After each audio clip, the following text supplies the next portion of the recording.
Let's bring Joel Rubin into the conversation right now. He's the former Deputy Assistant Secretary of State for Legislative Affairs in the Obama days. So thank you for coming on. Let me, I guess, ask you the first question this way. With the president, as Kelly says, busy with NATO and his actions as Commander-in-Chief, leader of the free world, however you want to phrase that. How has any of that been diminished or affected by all the politics that's surrounding whether or not he stays in the race for president, do you think?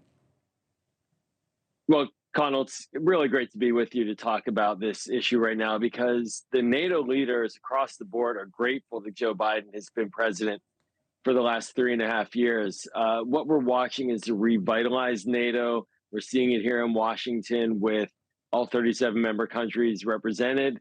It's a NATO that a few years ago was in disarray, unsure of whether or not it had any purpose, and very much reeling from the Donald Trump years where President Trump attacked NATO time and again. And so President Biden, he's found a way to work with these leaders to get defense commitments up. You'll hear that discussed a lot. The level is 2% of GDP being spent by each country. That's the commitment. And that's now at 23. It was 6 when President Biden started, so it's up 4 times. But he also has their respect. You know, he's been leading the fight to support Ukraine across all these countries, traveling time and again. So I don't think there's any loss in esteem for Joe Biden in NATO. If anything, there's admiration. That's why we see the robust kinds of meetings and events that we're seeing right now. That admiration, that respect, as you say yourself, is for the past actions of the president. I think the question is about whether the confidence is there in the future. Ian Bremmer, who I'm sure you know is a well-respected foreign policy analyst, said the following earlier this week. I thought it was interesting, talking about world leaders and what they've been telling him. He says they, meaning these leaders, don't think that he, meaning the president, can serve another 4 years. I will say that's true with every leader I've met with that's attending the NATO summit. Doesn't matter whether they come from the left wing or the right wing. I mean, if he's right, and there's no reason to doubt that people are telling him that, that's concerning, that the world leaders would be saying something like that. Well, they're not saying who they are in public, that's for sure. And I think the American president has a responsibility to lead. And this president has shown that he is a leader, has been a leader, and can and will be a leader. You know, look, doing these meetings right now, as he's doing, demonstrates exactly what the leader needs to be. So I'm not sure why there would be prognostications of a few years out. We could say that about anybody, quite frankly. Donald Trump is 78, as we were talking about, or you were talking about in your previous segment. Right. Who knows how he'll be as well.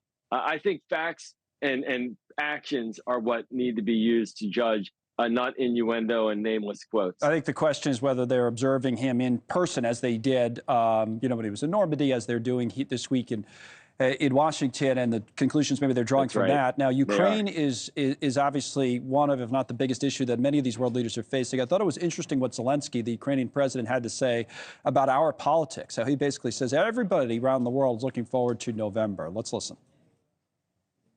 Everyone is waiting for November.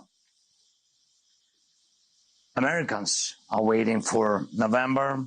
In Europe, Middle East, in the Pacific, the whole world is looking to autumn, looking to November. And truly speaking, Putin awaits November 2.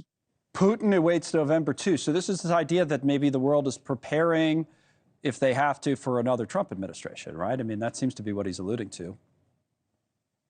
Well, I think he probably should have said Putin is licking his chops about what could happen if Donald Trump is back in office, which is that he would be cleaning up Ukraine and taking it back over. And that's the danger that we're all facing right now. And that's the real backdrop, is this choice that the American people have. We have a unique responsibility. We don't just select a president for the United States and what we have in our lives here at home, but also as the leader of the free world. And right now, the United States is leading and helping to protect our allies and Ukraine.